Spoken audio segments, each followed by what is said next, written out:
ابھی کوئی ریکوائرمنٹ. اچھا یہ جو پورچوگل کی کیس ہے اس کی یہ کیونکہ یہ بہت ہی ڈفرینٹ قسم کی اور بہت ہی اٹریکٹیو اسکیم تھی گولڈن ویزا اسکیم, کیونکہ یہ یورپی یونین کا ملک ہے اور وہاں پر تو پھر پاکستان سے انویسٹر گئے جنہوں نے وہاں بلڈنگیں بنائیں تاکہ یہ کہ وہ اس کے تحت تھوڑا سا سمجھے پورچوگل کو.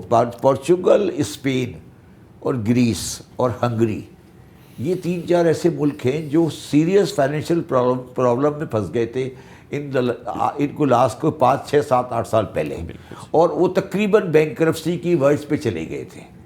تو اس بینکرپسی کی ورڈ پہ جانے کی وجہ سے وہ ان کو یہ ایٹریکٹیو اسکیمیں لانی پڑی کہ باہر سے لوگ سرمایہ کاری کریں اور وہ اپنے آپ کو زندہ کر سکیں. پورچوگل کی کلیپس کی ون آف دا ریزن یہ تھی کہ کسی زمانے میں پورچوگل اور گریس وہ شپنگ انڈسٹری میں بہت آگے ہوا کرتے تھے. جب سے یہ کنٹینر شپنگ آئی اور چائنیز نے اس میں ہاتھ ڈالا تو پورچوگیز اور گریس شپنگ پیچھے چلی گئی, تو کنٹری ایز اے وہ نیچے چلا گیا. آپ جو 10 بلین کی سرمایہ کاری ریئل اسٹیٹ میں کہہ رہے ہیں, میں ایز اے فائنینشیل ایکسپرٹ یہ کہہ رہا ہوں کہ اس میں یہ سب نقصان اٹھائے گئے.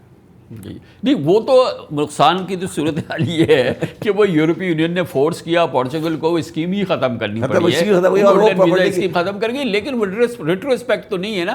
جنہوں نے وہ سرمایہ کاری کر دی ان کو تو وہ سٹیزن شپ ملے گی. شبر بھائی یہ بتائیے گا کہ اگر آج گورنمنٹ آف پاکستان چاہے کہ کتنے پاکستانیوں کی پورچوگل میں انویسٹمنٹ ہے, کتنا پاکستانی وہاں پہ انویسٹڈ ہے, کتنے پاکستانیوں کی وہاں پہ یہ بلڈنگز ہیں جہاں پر کہ یہ ایک فلیٹ جو ہے وہ اس طرح سے بیچا گیا ہے تاکہ یہ ملے, کیا یہ مشکل کام ہے؟ آدھے گھنٹے کا کام ہے, آدھے گھنٹے کا. آپ پورچوگیز گورنمنٹ سے کانٹیکٹ کریں, وہ بتا دیں گے آپ کو. دیکھیے سٹیزن شپ لینے کے لیے ایک ہوتا ہے اوتھ آف ایلیجنس کرنا پڑتا ہے, وہ پورا سسٹم ہے. تو آپ اسے پوچھیں بھائی آپ نے کتنے پاکستانیوں نے اوتھ آف ایلیجنس کیا ہے, وہ بتا دیں گے آپ کو. اس میں کیا راکٹ سائنس ہے, یہ تو کوئی مطلب مسئلہ ہی نہیں ہے نا جی. اچھا چلیے سٹیزن شپ تو پتہ چل جائے گی, اب ان کے ایسٹس کیا ہیں وہ بھی اسی سے بتا دیں گے آپ کو. وہ ایسٹ بتا دیں گے آپ کو. دوسری نہیں, وہ یہ کم از کم یہ بتا دیں گے کہ یہ جب آئے تھے تو انویسٹمنٹ 5 لاکھ یورو لائے تھے یا سے زیادہ لائے تھے. دیکھیے نا, اچھا وہ آپ کو یہ بھی بتا دیں گے نا کہ دیکھیے نا جب وہ 5 لاکھ یورو کے لیے آئے تو ایسٹ کی بھی انویسٹمنٹ آئے گی نا. انہوں نے ایسٹ فائل کیا تھا نا, ایسٹ کا اسٹیٹمنٹ فائل کیا ہے نا. یہ تو اپنا ایسٹ اسٹیٹمنٹ فائل ہو جائے گا کہ بھائی میں اتنے ایسٹ کے ساتھ پاکستان کے ساتھ آ رہا ہوں پورچوگل میں, یہ چیز سامنے آ جائے گی. اس میں کوئی ایسی پریشانی والی بات نہیں ہے. اچھا کیونکہ یہ پورچوگل کا ایک خاص بات یہ تھی جو کہ آپ نے شروع میں ذکر کیا کہ کسی بھی پاکستانی کے لیے سب سے مشکل بات یہ ہوتی ہے کہ ایک طویل عرصے رہنا پڑتا ہے, ورنہ اس قسم کی اسکیم دنیا بھر میں ہے, امریکہ میں بھی ہیں, یو کے میں بھی ہیں, یورپ میں بھی ہے, لیکن انہوں نے سب سے اٹریکٹیو بات یہ کی کہ صرف 1 ہفتہ 1 سال میں رہو. ہاں جی دیکھیے بنیادی مسئلہ کیا آیا ہے, تھوڑا ہم اس کو سمجھیں. مسئلہ یہ آیا ہے کہ ہمارے پاسپورٹ کی ویلیو پریشان کن ہو گئی ہے. تو اگر آپ لوگوں کو, میں بیروگیٹ کی بات نہیں کر رہا, اگر کسی پاکستانی کو ٹریول کرنا پڑتا ہے تو اس کو ویزے کا حصول ایک بہت بڑا مسئلہ ہے. تو لوگ یہ ڈیول نیشنلٹی لے رہے ہیں, وہ ایکچولی سیکنڈ پاسپورٹ لیتے ہیں کہ ان کا ویزے کا مسئلہ حل ہو. تو پورچوگل کا جو ایک one of the reason of Portugal یہ ہے کہ ان کے ویزے کے مسئلے ہو جاتے ہیں. دوسرا جو پورچوگل کا ایڈوانٹیج ہے جو شاید پاکستان میں مگر پورچوگل میں سب سے زیادہ ہے کہ وہ آپ کی لائنیج کو بھی دیتا ہے. اچھا آپ کی فیملی کو بھی دے گا, بچوں کو بھی دیتا ہے, جو کہ بچے پورچوگل میں پیدا نہیں ہوئے, اس کے باوجود بھی دے دیتا ہے ایک بڑی لائٹ کنڈیشن کی بنیاد پر. تو پورچوگل اور یہ ہنگری اور یہ جو 2-3 کنٹریز تھے. اچھا مالٹا بھی ایک ملک تھا. دیکھیے مالٹا میں فرق, مالٹا اور نیویس اور یہ دوسری کنٹری جو ہیں ان میں فرق یہ ہے کہ وہاں ایک اسٹیبل اکنامی نہیں ہے, چھوٹے چھوٹے ملک ہیں, مطلب وہاں آپ سوشلی رہ نہیں سکتے. پورچوگل میں آپ رہائش کر سکتے ہیں, وہاں تمام فیسلٹی موجود ہے, وہاں پہ ساری چیزیں. یورپین کنٹری ہے, یورپین کنٹری نہیں, اور شاید یورپ کا واحد کنٹری ہے جو ہمارے کلچر سے قریب ہے, کیونکہ وہ کسی زمانے میں سلطنت اندلس کا حصہ رہ چکا ہے. تو وہاں پر آپ کو تھوڑا بہت مسلمان ٹچ نظر آئے گا. اور دوسرے یہ گواز جو ہیں, گوا پورچوگیز گوا تھا, تو ہمارا پورچوگیز کے ساتھ ایک کلچرل ریلیشن شپ بھی ہے. تو آپ پورچوگل جائیں تو آپ لزبن میں جائیں گے تو آپ کو غیریت محسوس نہیں ہوگی. صحیح ہے. تو اینڈ سیکنڈلی اس کی جغرافیکل لوکیشن جو ہے صحیح ہے. وہ میرا خیال ہے کہ کراچی سے لسبن کی فلائٹ 4 گھنٹے سے زیادہ کی نہیں ہوگی. تو یہ بھی بڑا ایشو ہوتا ہے نا جی, میری فلائٹ قریب ہے, میری کتنا قریب ہے یہ.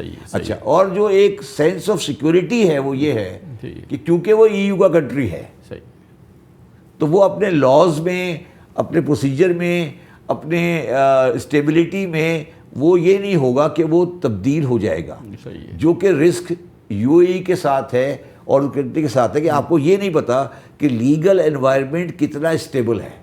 جو کنٹری ای یو کا ہوتا ہے یا اور اس طرح ہوتے ہیں وہ اسٹیبل لیگل انوائرمنٹ پرووائڈ کرتے ہیں کہ آپ کو پتہ ہے کہ 50 سال بعد بھی پورچوگل یہ نہیں جی.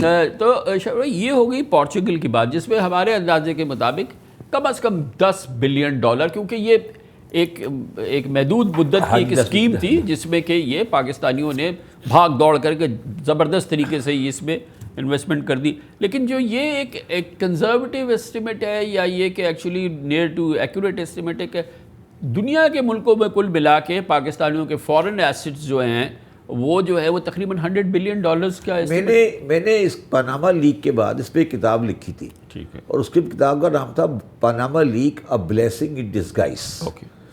اس Panama leak blessing in disguise سے پہلے جناب اسحاق ڈار صاحب نے ایک سمری کیبنٹ نے پریزنٹ کی تھی. ٹھیک ہے. اور وہ سمری طارق باجوہ صاحب سیکرٹری فائنینس نے ان کو بنا کے دی تھی.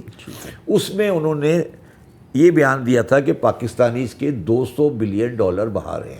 تو یہ باجوہ صاحب نے سوچا, خواب تو نہیں دیکھا ہوگا نا کسی بیس پہ؟ نہیں, انہوں نے کہا تھا کہ مجھے کریڈٹ لیونے جو تھا, جو کریڈٹ لیونے جو ایک ایڈوائزنگ فرم تھی, انہوں نے سمری میں لکھا تھا. وہ سمری آفیشیل سمری ہے, میں کہانی نہیں ہے. اس سمری میں لکھا تھا کہ میرے پاس کریڈٹ لیونے والوں کی انفارمیشن یہ ہے کہ پاکستانیز کے پاس $200 بلین باہر ہے. ٹھیک ہے. یہ سمری بعد میں ڈار صاحب نے کیبنٹ میں پریزنٹ کی تھی. میں نے اس کے جواب میں لکھا تھا کہ اس کا مقصد کیا تھا, پیش کرنے سے کیا ہوتا ہے؟ میرا خیال یہ تھا کہ اس وقت بھی ان کے ذہن میں کوئی ٹیکسیبلٹی اور کچھ چیزوں کو ہاتھ ڈالنے کی ضرورت کا سوال آیا تھا. صحیح ہے.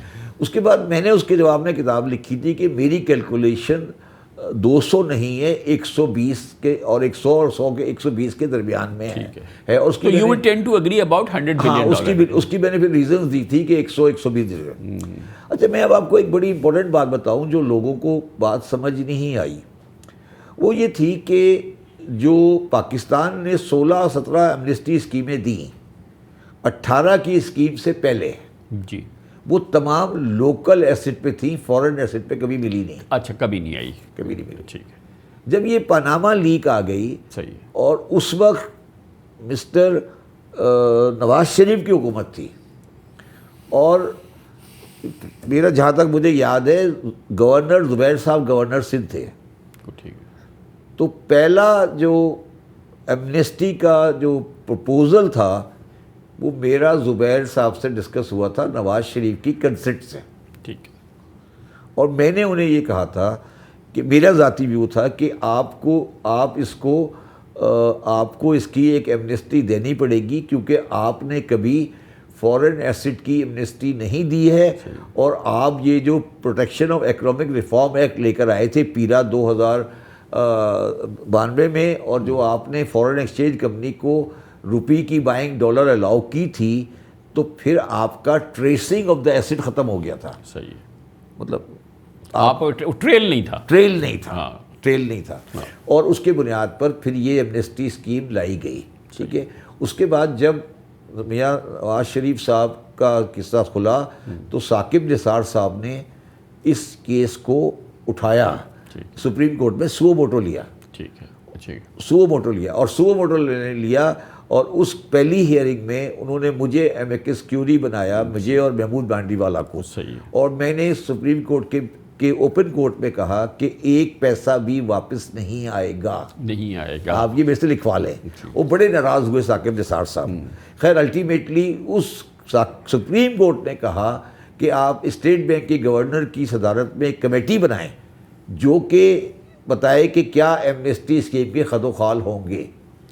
اور اس یہ نواز شریف والی ایمنسٹی آ چکی تھی اس کے نہیں، بعد یہ نہیں ابھی نہیں آئی ہے. یہ وہ ہے جو اس بارے میں نواز شریف چلے گئے، خاقان عباسی آ گئے. اب خاقان عباسی تو آ یہ گئے. 18 کی بات ہے. پھر ایک کمیٹی بنی بالکل. اور اس کمیٹی میں خالد انور صاحب بھی تھے، اس کی صدارت کی طارق باجوہ صاحب نے. اس وقت وہ گورنر، شاید وہ گورنر اسٹیٹ بینک تھے، ٹھیک ہے. اور وہ اسکیم بنی اور وہ اسکیم بعد میں طارق باجوہ کی شکل میں لائی گئی، جو کہ تو آپ یہ کہہ رہے ہیں کہ یہ جو شاہد خاقان عباسی صاحب کے زمانے میں جو پہلی فورن ایسٹ کے حوالے سے آئی، وہ ایک سپریم کورٹ کی اوور سائٹ میں بنی اور اس اتنے بڑے بورڈ میں بڑی، اسٹیٹ بینک کی اوور سائٹ میں بنی. اچھا، وہ پولیٹیشینز نے نہیں بنائی؟ نہیں، سپریم کورٹ کی اوور سائٹ میں بنی، اسٹیٹ بینک کی کمیٹی بنی، پورے پاکستان کے اسٹیک ہولڈر آئے، ہم نے پوری رپورٹ بنا کے دی. اس بنیاد پہ یہ ایکٹ آیا، ٹھیک ہے، جو کہ آج foreign declaration of foreign asset repatriation act جو آج 2018 ہے، یہ شاہد خان عباسی کے زمانے میں آیا. صحیح ہے، ٹھیک ہے. یہ اس پہ یہ کوئی سیاستدانوں کا بنایا ہوا نہیں ہے، ٹھیک ہے. یہ انتہائی ایکسٹراڈنری ایکٹ تھا اس لحاظ سے. ہاں، یہ اس کے پیچھے سپریم کورٹ ہے، ٹھیک ہے، اور اس کے پیچھے اسٹیٹ بینک آف پاکستان کی کمیٹی ہے، جس میں تمام پاکستان کے اسٹیک ہولڈر تھے. اور اس کا جو اس کو لیڈ کر رہے تھے اس وقت وہ مرحوم خالد انور صاحب تھے، کیونکہ انہوں نے پروٹیکشن اور ریفارم ایکٹ بنایا تھا. ٹھیک ہے. اور اس میں میں بھی تھا اور لوگ بھی تھے، اور ہم نے ڈرافٹ دیا، اس کو اسمبلی نے ایکسیپٹ کیا. اس کے بعد جب عمران خان آیا، نہیں مگر یہ بتائیں شوہر بھائی کہ اتنا بڑا کمپوزٹ ایمنسٹری تھی، ایک آل انکم پاسنگ، تو اس کا رسپانس کیوں حت المقدور نہیں ہوا؟ میں تو کیونکہ میں نے وہ اسکیم ڈیزائن کی تھی، میں اس کو اس کے زمانے میں بعد میں جوائن کیا FBR، میں کو چلانے والا تھا. اس کی 2 وجوہات تھی، اور ایک وجہ تو آپ نے بعد میں ایکسپلین کر دی. پاکستانی گورنمنٹ پہ اعتماد نہیں ہے. ابھی تو اس وقت ہونا چاہیے تھا نا. میں نے تو دوسری وجہ بیان کی، وہ آگے چل کے بات کریں گے. لیکن اس وقت تو سپریم کورٹ کے تحت، اسٹیٹ بینک آف پاکستان کے تحت ٹوٹلی نان پولیٹیکل ایک پورا نظام بنا ہے، جس نے آپ کو فل کانسٹیٹیوشنل پروٹیکشن دیا ہے کہ آپ اپنے ایسٹس ڈکلیئر کریں. اس کے باوجود جو ہے وہ تسلی بخش رسپانس نہیں ہے. اچھا، اب دوسری وجہ اس کی یہ تھی کہ جو پیسے باہر پڑے تھے، ان باہر پیسے پڑے ہونے میں ہمارے سسٹم کے کچھ بڑے عجیب قسم کے ویکنیسز تھی. ٹھیک ہے، میں مثال دے دیتا ہوں آپ کو، یہ شاید آپ کو کبھی کوئی نہیں کہے. جتنے بھی بڑے انڈسٹریل گروپ تھے، ان کے جو ایسٹ باہر پڑے تھے، وہ موسٹلی وہ کمیشن تھا جو انہوں نے پکک کے زمانے میں لیا تھا. ٹھیک ہے، کک بیک تھا. کک بیک کہہ رہے، ہاں، جو بھی آپ بتانا تھا. آپ نے جو ایکٹ بنایا تھا ایمنسٹی، اس میں سورس تھوڑی پوچھ رہے تھے آپ، تو ڈکلیئر کرو. ان کو یہ خوف تھا کہ یہ کسی وقت کھلے گا. تیسری بات یہ تھی کہ میں سمجھتا ہوں میں ذاتی طور پر قصوروار تھا، اور شاید حالات تھے، ہم اس کی بینیفٹ یا اس کا پورا سسٹم پبلک میں ایکسپلین نہیں کر سکے. ٹھیک ہے، مطلب اسٹیک ہولڈرز کو نہیں پتہ. اچھا، جب میں بزنس مینوں سے بات کرتا تھا نا، میں سمجھ کر میرا ایک فرم تھی یا ایک فورٹ روڈ کی فرم تھی یا چند ایک ایڈوائزر تھے. اگر آپ پوری انکم ٹیکس بار یا بار کی پریکٹس، جب لوگ ان کے پاس جاتے تھے، انہیں پوچھتے تھے آپ ڈکلیئر کر دیں، تو وہ کہتے تھے نہیں کریں. دیکھیے آپ سمجھے نا، جب ان کو کانفیڈنس نہیں تھا، نہیں، ان کو پتہ نہیں تھا، کانفیڈنس نہیں، معلومات نہیں تھی. ہوا یہ تھا کہ سپوز کریں جیسے لاہور میں، جیسے میں آپ کو بتا رہا ہوں نا کہ اگر آپ ایمنسٹی کی ڈکلیریشن دیکھیں گے نا، تو اس میں سے 70% بڑی آڈٹ فرموں کے کلائنٹ ہوں گے یا ان کے اونرس ہوں گے. اس کی وجہ یہ ہے کہ انہوں نے ان کو پراپرلی ایجوکیٹ کیا کہ یار یہ ایڈوانٹیج ہے، یہ کریں، یہ اس کا انٹرنیشنل ویو ہے، یہ اس کا لوکل ویو ہے، آپ کر لیں. جو مڈل ٹیئر اور دوسرے ایڈوائزرز تھے، ان کو یہ چیز سمجھ نہیں آئی. اوکے، اور وہ اپنے کلائنٹس کو کنونس نہیں کر. اچھا، سپوز مثال دیتا ہوں میں آپ کو، ایک بڑا جھگڑا پڑ گیا کہ اگر میں ڈکلیئر کر دوں گا تو دبئی کی فیوچر رینٹل پر ٹیکس دینا ہے یا نہیں دینا. ایک عجیب سا سوال لوگوں نے ریز کر دیا. اچھا، تیسری بات یہ ہوئی کہ تھوڑا سا ہم نے کمپلیکیٹڈ سسٹم بنا کہ آپ کو فورن ایسٹ کے لیے پیمنٹ بھی فورن کرنسی میں کرنی تھی. اوکے، اور وہ اسٹیٹ بینک کو آپ فورن کرنسی بھجواتے تھے, پھر وہ ایمنسٹی کا چیزیں آتی تھی اور وہ سب کچھ ہوتا تھا. تو اس لیے وہ ریسپانس وہ اس لیول کا نہیں آیا, سیٹسفیکٹری نہیں تھا. آخری بات جو تھی وہ یہ تھی کہ جو سی آر ایس کہلاتا ہے, سی آر ایس کا ہوتا ہے جس میں وہ آپ جو بات کر رہے ہیں OECD کی انفارمیشن شیئرنگ آف انفارمیشن, وہ اس وقت ہمارا پراپرلی امپلیمنٹڈ نہیں تھا. تو آپ کے پاس وہ انسٹرومنٹ نہیں تھا جس کے ذریعے آپ ایسٹس کی ڈیٹیل قانونی طور پہ حاصل کر سکیں. تو وہ نہیں تھا ہمارے پاس, اور ٹیکنیکلی UAE میں آج بھی نہیں ہے. ٹھیک ہے, اور اس کی تو وہ ساری چیزیں ملا کے یہ ہوا کہ لوگوں نے ڈکلیئر نہیں کی.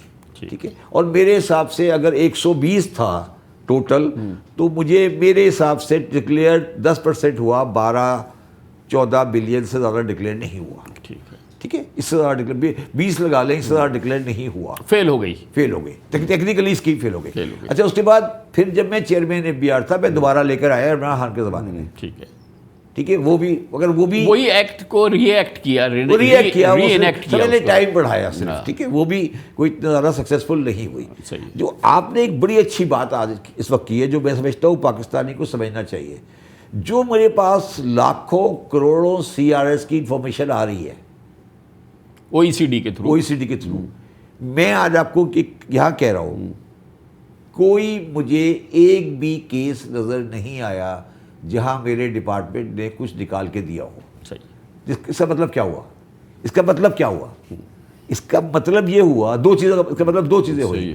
یا تو اس کا مطلب یہ ہوا کہ اس کی دولت وائٹ تھی, یا اس کا مطلب یہ ہوا کہ ہمارے پاس وہ کیپیبلٹی ہی نہیں ہے جس کے تحت ہم CRS سے رزلٹ پہنچ سکیں, ڈیٹا کو مائن کر سکیں. اچھا, اب اس میں ایک آگے چلے, ہم نے کیا کیا کہ ہم نے ایک اسپیشل زون بنایا جس کا نام ہے AEIO زون. اس کا نام ہے AEIO zone, automatic exchange of information institution, AEIO zone. اب کراچی میں, اسلام آباد میں اور لاہور میں AEIO زون کے آفس ہیں, جو سب سے بہترین آفس ہے, کیونکہ وہاں بڑے آدمی جاتے ہیں. مگر میں جب میں نے اس کے اندر میں گیا اور میں نے جب اس میں ڈیل کیا, یہ میں بات کروں جب میں چیئرمین FBR نہیں تھا, تو میں نے یہ دیکھا کہ وہ جو AEIO زون والے ہیں ان میں کمشنر صاحبان تو بڑے ریزنیبل تھے, جنرلی نظر آئے, مگر جو نیچے والے افسران ہیں ان کا ٹیمپرامنٹ اور ان کا جو طریقہ واردات تھا وہ تقریباً وہی رہا جو انکم ٹیکس بلڈنگ میں تھا, کہ کس سے کتنے پیسے پکڑنے. صحیح ہے. ان کے وہ اگر 4 کیس بھی ڈھنگ کے بنا دیتے نا آج, صحیح, اگر وہ 4 کیس بتاتے کہ مسٹر A تھا, مجھے CSR انفارمیشن آئی اور میں نے یہ گھر تک پہنچا دیا اس کو. صحیح, ٹھیک ہے. اچھا, آخری بات جو اس کے خراب ہونے میں ہوئی کامران صاحب, وہ یہ ہوئی کہ ہمارا جو ایگریمنٹ ہے UAE کے ساتھ, اس ایگریمنٹ کے تحت کسی پاکستانی کو UAE کی ریزیڈنس لینا بڑا آسان ہے. صحیح, تو نان ریزیڈنٹ بن گیا. جب نان ریزیڈنٹ بن گیا تو اس کی جو باہر والی انکم ہے وہ ٹیکسیبل ہی نہیں ہوئی. تو وہ سارا جو سلسلہ ہوا, تو وہ سارے سلسلے نے ملا کر اس چیز کو خراب کر دیا.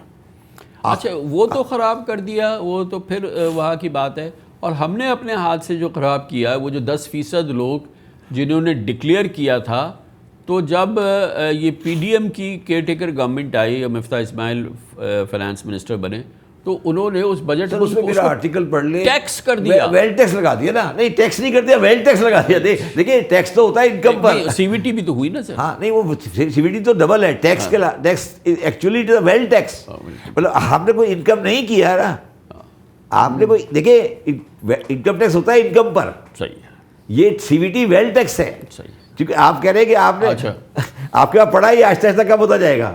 دیکھیں نا, مفتاح نے 2 غلطیاں کی نا. ایک تو غلطی, چلو نہیں, انکم ٹیکس لگا دیتا, اس کے اوپر لگا ہوا تھا. آپ نے کہا یہ ایسٹ, اگر سپوز کرے میرے پاس فورن ایسٹ ہے اور میں مفتاح صاحب والی بات مان لوں, تو میرے پاس 25 سال میں ایسٹ ختم ہو جائے گا نا. 0.5% لگا ہوا ہے نا, اس کا مطلب ختم ہو گیا نا ایسٹ. تو یہ ٹیکنیکلی غلطی تھی اور مفتاح نے آج مانا کہ غلطی ہے. صحیح. ٹھیک ہے. اچھا یہ مفتاح صاحب نے لگایا, اور مگر مفتاح صاحب کے پاس جب لگایا تو جو ان کے ساتھ رولنگ پارٹی تھی ان کا تو ایگریمنٹ تو ہوگا نا. صحیح ہے.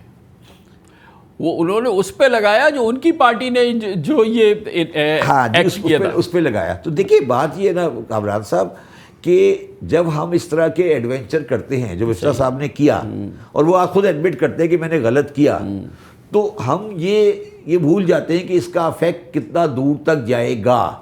سی وی ٹی کا افیکٹ نے پاکستان کے فورن ایسٹ ڈکلیریشن کو تباہ برباد کر دیا ہے. ٹھیک ہے نا. میرا کانفیڈنس شٹر ہو گیا ہے کہ یار مجھے پتہ نہیں پاکستان میں ڈکلیریشن کروں گا کل میرے ساتھ کیا ہوگا. اچھا اب میں دوبارہ اس بات پر آ رہا ہوں کہ جو انفارمیشن آپ کے پاس آ رہی ہے اس انفارمیشن کی بنیاد پر کیا آپ کے پاس کانفیڈنس بیئرنگ پوزیشن ہیں کہ وہ لوگ اس کو صحیح کر رہے ہیں.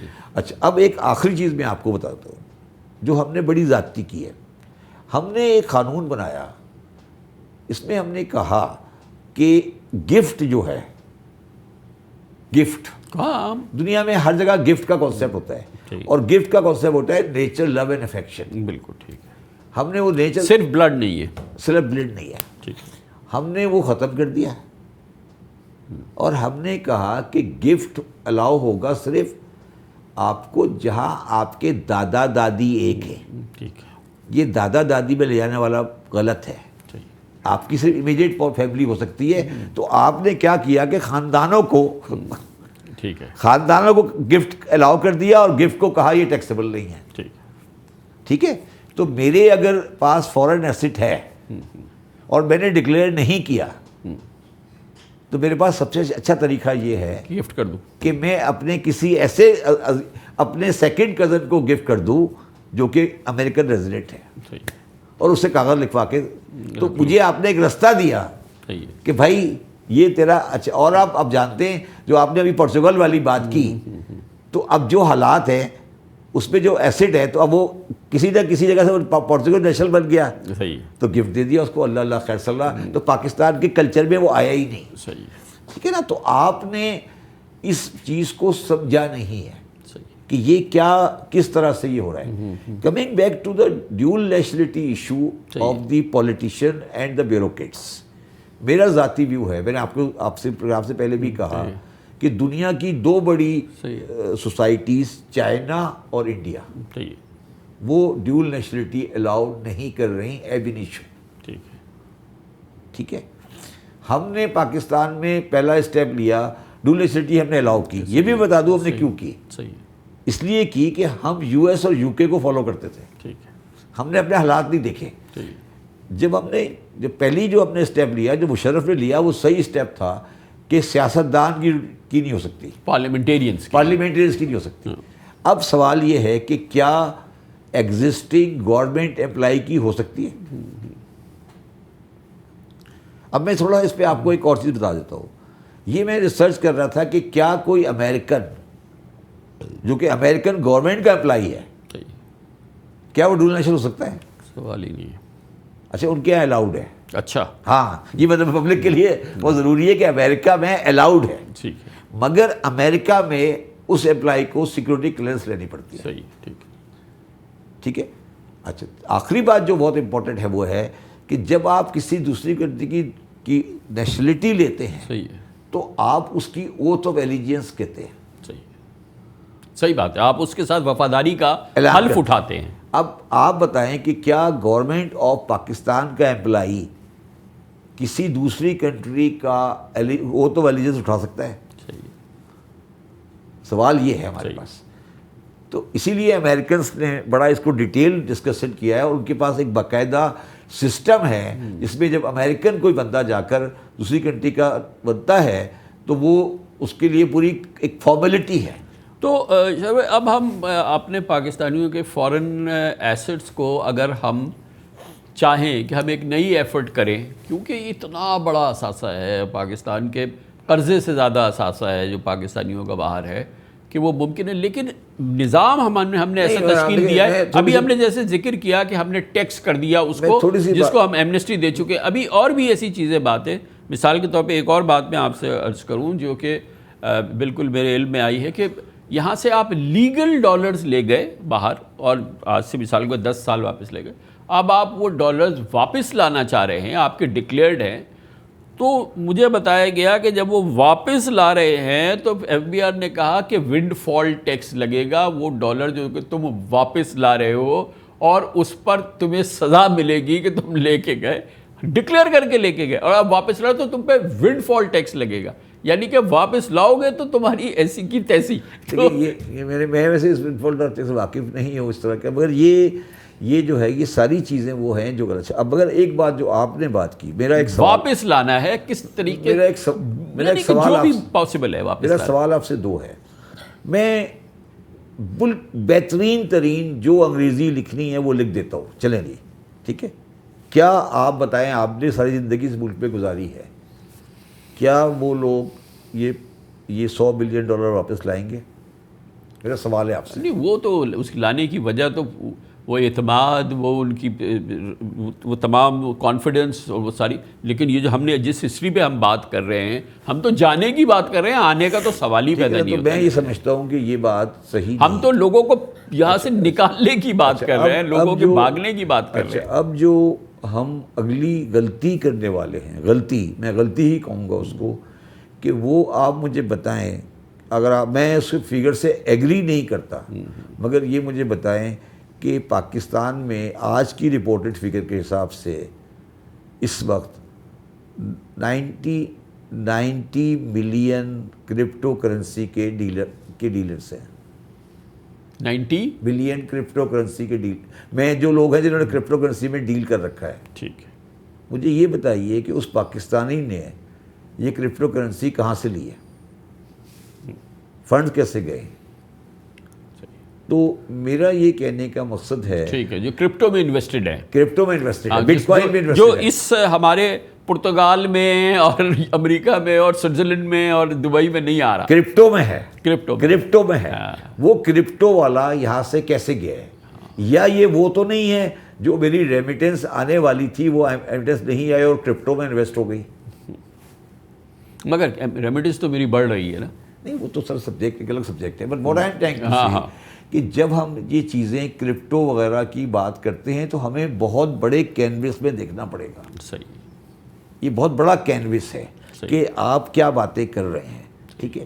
اور اس کے بعد پھر آپ مجھے ایک آخری بات یہ بتائیں کہ جب ہم آج کی تاریخ میں بھی کرنسی ایکسچینج ڈیلر کو ایڈمنسٹر لفظ استعمال کروں گا کر کے فورن کرنسی کا ریٹ ڈٹرمن کرنے کی باتیں کر رہے ہیں، تو اس کا مطلب ہے کہ حوالہ چل رہا ہے. دیکھیں نا اس کا مطلب ہے کہ پیسہ جا رہا ہے. ظاہر ہے آج بھی فلائٹ آف کیپٹل ہے نا، یعنی انلیگل فلائٹ آف کیپٹل ہے نا. تو اب ہمارے پاس کیا ہم نے ان سارے تجربات، لیکن اب جب یہ سارا ہو گیا ہے جس میں کہ اب ایکسچینج کمپنی میں جانے کی ضرورت نہیں، کرپٹو کا زمانہ آ گیا ہے، تو یہ تو اب ایک کلک کی مار ہے. سر آج کا بزنس ریکارڈر پڑھ لیں اور اس میں ایک خبر لکھی ہوئی ہے کہ کتنی ویلیو پر ٹوئیٹا لینڈ کروزر ڈکلیئر ہوئی ہے. پڑھ لیں، آج کا خبر ہے. صحیح ہے. ٹھیک ہے. تو کیا آپ کے خیال میں انڈر ایڈوائزری ختم ہو گئی؟ سوال تو یہ کامران صاحب دیکھیں، ٹریڈ بیسڈ منی لانڈرنگ، میں تو کہتا ہوں ٹریڈ بیسڈ منی لانڈرنگ. تو ٹریڈ بیسڈ منی لانڈرنگ جب آپ ڈیل کر رہے ہیں ان کنٹریز جو 50 ارب کے سولر کے لیے جو ہے وہ چلے گئے، اور ان کنٹریز سے آپ کے تعلقات ایسے ہیں کہ ان کے ساتھ آپ زیادہ بات نہیں کر سکتے. تو پھر مجھے یہ بتائیے کہ پھر آپ یہ فورن ایسٹ کی جب بات کرتے ہیں تو پھر آپ کی بات میں کتنا وزن رہ جاتا ہے. میں آپ کو یہ اپنا ذاتی اگزامپل بتاتا ہوں کہ جب میں نے انڈر انوائسنگ اوور انوائسنگ کی بات کی اپنے زمانے میں، جب میں چیئرمین ایف بی آر تھا، تو مجھے یہی کہا گیا کہ ذرا ہولا ہاتھ رکھو، حالات جب آئیں گے. تو سر میں یہ کہہ رہا ہوں نا کہ فورن investment out side Pakistan, flight of capital, یہ ساری چیزیں جو ہیں وہ آپ نے جس طرح بالکل کہا کہ سیاسی اور معاشی حالات پہ ڈیپینڈ کرتے ہیں کہ کنٹری کے بارے میں کیا پرسیپشن ڈیولپ ہوا ہے. اچھا آخری بات جو وہ یہ ہے کہ آپ مجھے بتائیں سب سے زیادہ ایکسچینج کنٹرول اور very relatively strong documented economy India کی ہے. ٹھیک ہے، اس کے بھی ہیوج ایسٹ باہر پڑے ہیں. صحیح یہ تو ہم سب مانتے ہیں وہ تو دنیا کے ہر ملک کے لوگوں کے باہر ہے نا. ہے نا. تو اس کا مطلب ہے یہ وہ چیز ہے جو انڈر ڈیولپنگ کنٹریز کی سوسائٹی میں خود بخود ایمرج ہوتی ہے. اور اس کو سیٹل کرنے کا طریقہ بہت سائنٹیفک ہوتا ہے. آپ افسران کو بٹھا کر ان کو ڈنڈے والی پاور دے کر اس سے نہیں کر سکتے. لیکن سب سے بڑی بات یہ نا کہ جنریٹ ہو گرے اکانومی سے، گرے کیش جنریٹ ہو جو کہ آپ کے سسٹم میں نہیں ہے. تو پہلے تو وہ پلگ کریں، کم سے کم ذرائع بنے جس سے کہ وہ گرے جنریٹ ہو. یا تو ہر ڈیل کے اندر آدھے سے زیادہ گرے جنریٹ ہو جاتا ہے نا، چاہے وہ ٹریڈ ڈیل ہو، چاہے بزنس ڈیل ہو، چاہے وہ پراپرٹی ڈیل ہو، چاہے کوئی بھی ڈیل ہو، اس کے اندر ڈاکٹرز جو ہیں وہ 100% جو ہے وہ گرے اکانومی کے اندر ہے. لیکن نا وہ نہیں، اب دو سوال ہے نا سر کہ گرے اکنامی ٹیکس والے آج کے حساب سے اگر وہ ڈاکٹر اپنی سیلری کو، اپنی انکم کو ڈکلیئر کر دے پراپرلی، ٹھیک ہے، تو اس کا افیکٹو ریٹ ہے 55%. یعنی کہ آدھے سے زیادہ اس کو دینا پڑ جائے گا. تو یہ لاجیکل ریٹ نہیں ہے. تو آپ سب چیزوں کو بالائے طاق رکھ کر 55% کے اوپر کوئی بندہ کاروبار نہیں کر سکتا. اب یہ ایک الگ بات ہے کہ جو سیلریڈ آدمی ہے، جو کارپوریٹ لیڈر ہے، وہ مجبوری میں 55% دے رہا ہے. نہیں، مگر اس میں پرابلم، اس میں بھی یہ چیز آ گئی ہے کہ اب لفافوں میں سیلری بٹنے لگی ہے. صحیح، یا باہر سے آنے لگی، باہر سے آ رہی ہے. تیسری بات جو یہ ہے کہ آج کے ریٹ میں اب جو انہوں نے اس سال بجٹ میں کیا ہے، اگر آپ کسی کو سروس رینڈر کر رہے ہیں اس کا ٹیکس ریٹ ہے 15% آن گراس ریسیٹ. اب آپ مجھے بتائیں کون سی سروس کے اندر 15% اور گراس ریسیٹ کا مارجن ہوتا ہے؟ پاسبل نہیں ہے نا. تو یہ جو آپ نے ٹیکس کے ریٹ بڑھاتے گئے جا رہے ہیں تو یہ ٹیکنیکلی آپ کچھ بھی نہیں کر رہے، گرے کا سائز بڑھاتے جا رہے ہیں. اچھا یہ بتائیں کہ یہ جتنی ہم نے گفتگو کی اس پس منظر میں یہ پتہ چل گیا کہ ہم نے بیسٹ سے بیسٹ ایمنسٹی دے دی، بیسٹ سے بیسٹ ہم نے یہ کیا، چاہے اس کو ہم نے پنکچر کر دیا یا لوگوں کو کے ٹرسٹ کو بٹرے کر دیا، سوورن گارنٹی کو بٹرے کر دیا، جیسا کہ یہ مفتاح اسماعیل صاحب نے کیا. تو اس کا مطلب ہے یہ اب ہم بھول جائیں کہ کسی بھی صورت میں یہ پاکستان کے جو ایسٹس $100 بلین سے زیادہ دنیا بھر میں ہیں، یہ اب کوئی بھی راستہ ہے جس سے یہ واپس آئیں گے، ہم اس کو بھول جائیں. ہم یہی کر سکتے ہیں کہ اب جانا کم ہو جائے یہاں سے. اچھا نہیں، میں آپ کو پازیٹیو نوٹ دیتا ہوں آپ کو اس کا.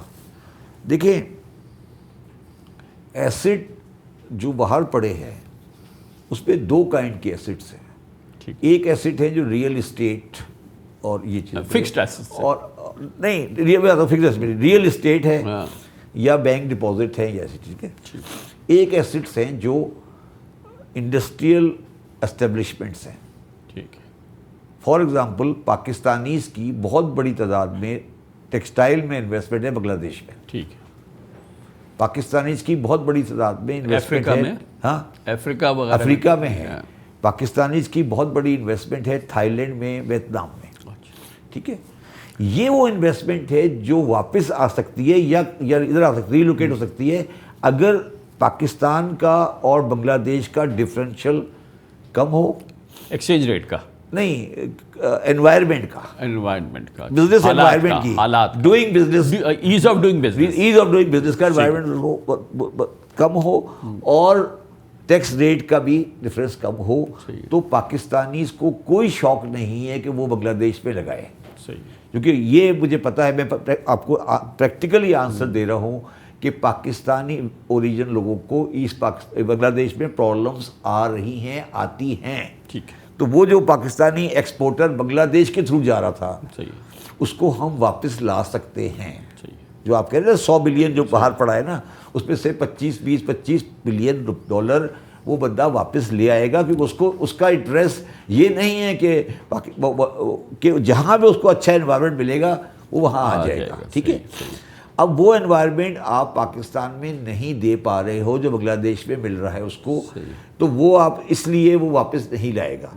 جہاں تک سوال ہے ریئل اسٹیٹ والے کا، یا جہاں تک سوال اور ہے ایز آف ڈوئنگ بزنس، تو مڈل ایسٹ میں، اگر سعودی عربیہ میں، یو اے ای میں، جہاں پر ایز آف ڈوئنگ بزنس کی وجہ سے لوگوں نے جا کے وہاں اپنے بزنس سیٹ اپ کیے ہیں، اگر وہ چیز یہاں پہ ان کو مل جائے گی، یہاں مل جائے گی، وہ بہتر ہے ان کے لیے، وہ آ جائیں گے یہاں پر، وہ آ جائیں گے. دیکھیں نا، اب آپ مجھے بتائیں نا، جہاں پہ میں آپ کو بالکل آنسر کو سمپل دیتا ہوں. میرے پاس 2 چوائس ہے. ایک میرے پاس چوائس ہے گوادر میں انڈسٹری لگانے کی، اور ایک چوائس ہے میرے پاس کورنگی میں انڈسٹری لگانے کی. 90% پاکستانی کورنگی میں تیار ہو جائے گا.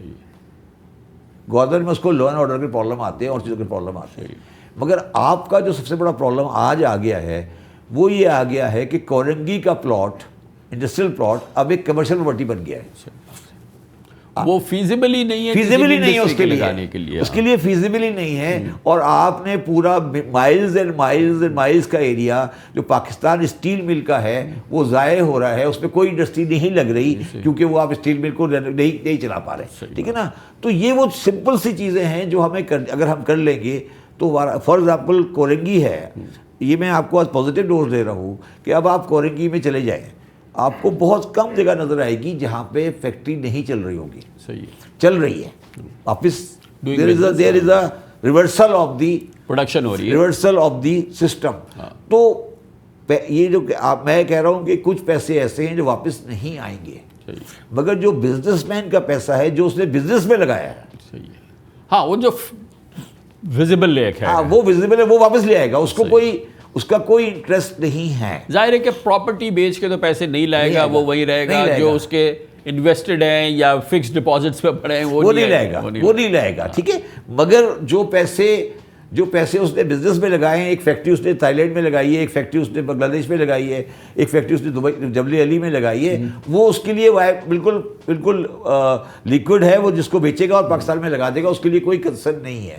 مگر اس کو آپ کو انوائرمنٹ دینا پڑے گا جو کہ جہاں پر اس کا کانفیڈنس بلڈ اپ ہو. اب آپ نے ایک بات کی ہے سوورن گارنٹی کی. اب سوورن گارنٹی ہمارے ملک میں کیا سوورن گارنٹی رہ گئی ہے آپ بتائیں نا. تو وہ سب چیزیں جب تک آپ سیدھا نہیں کریں گے آپ کا یہ مسئلہ حل نہیں ہوگا. اگر اچھا شبیر بھائی، جہاں سے ہم شروع ہوئے تھے میں آپ کو دوبارہ وہاں لے کے جاؤں گا. یہ جو پورچوگل کا ایک جگہ کلسٹر آیا ہے جہاں پہ $10 بلین کی کم از کم پاکستانیوں کی انویسٹمنٹ ہے اور فکسڈ ہے اور وہ چلی گئی ہے، اور وہاں پہ دوسرے مسائل بھی ہیں. صرف اس کو اگر ہم ریگولیٹ کرنا چاہیں تو اس کا کیا طریقہ کار ہے کہ اس کی انویسٹیگیٹ تو ہونا چاہیے نا. مطلب ایک جگہ پہ اتنی بڑی چیز ہوئی ہے، آپ نے کہا آدھے گھنٹے میں پتہ چل جائے گا کہ اس کا کیا ہے، تو اس کو تو انیشیٹ کرنا چاہیے. بات یہ 2 باتیں ہیں. پہلی بات، کیا وہ آپ سے اس پہ کوآپریٹ کریں گے؟ پہلا سوال تو یہ ہے. نہیں، OECD کے ممبر ہے تو کریں گے. OECD کا ممبر ہے، مگر وہ آپ کو کس حد تک انفارمیشن دے گا. صحیح، ٹھیک ہے. دوسری بات یہ ہے کہ وہ جو اگر آپ کو میں نے یہ ڈیٹا لا بھی دیا فار آرگومنٹ سیک، جو آپ کا ٹریک ریکارڈ ہے اس کا، آپ کے پاس ڈیٹا تو پہلے بھی بہت ہاں میں یہ کہہ رہا ہوں، میں نے لا بھی دیا نا آپ کو. پیناما سے پورا ڈیٹا تو میں یہی کہہ رہا ہوں نا، آپ لا بھی دیا آپ کو، تو آپ کے پاس کیا ہے؟ آپ اس کو سیاسی مفادات کے لیے استعمال کر لو گے، آپ اس کو تشہیر کے لیے استعمال کر لو گے. تو آپ یہ ساری چیزیں کیا صرف اخباری بیانات میں یا ٹی وی پروگراموں میں رہ جائیں گی، یا ان کا کوئی ٹینجیبل سوسائٹی کو، مطلب اسٹیٹ آف پاکستان کتنا سنسیئر ہے ان معاملات؟ ہاں، کتنا سنسیئر نہیں، اسٹیٹ آف سنسیئرٹی تو شاید state of Pakistan who. State of Pakistan کی کتنی کیپیبلٹی ہے کہ ان ریولیوشنز کو اپنے پاکستان کے لانگ ٹرم مفاد میں استعمال کر سکے. یہ سب سے بڑا سوال تو یہ ہے نا، اس کا مٹیریل فائدہ ہو. ہاں، جس سے مٹیریل فائدہ ہو، نہیں جس سے لوگوں میں ایک احساس ہو کہ ہاں پاکستان میں جو غلط کام ہوتا ہے اس کی ایک سینس میں اکاؤنٹیبلٹی ہو رہی ہے. یہی ہے نا کہ یہ اکاؤنٹیبلٹی ہو رہی ہے، اس میں سے جب بیوروکریٹ نکلے یا تو مگر وہ چیز آج کی تاریخ پاکستان کی اس بات کی گواہ نہیں ہے. ابھی تک کی جو تاریخ ہے پاکستان کی، تو وہ ہمیں، مگر there is always there is always the first time. First time. تو اگر پورچوگل اس کا فرسٹ ٹائم بنتا ہے, When there is a will, there is a way. there is a will, there is a way. تو اگر آپ پاکستان میں Portuguese investment کا فرسٹ ٹائم بنتا ہے تو that will be a very desirable thing. Yes, I totally agree. بہت بہت شکریہ جناب شبر زیدی ہمارے ساتھ موجود.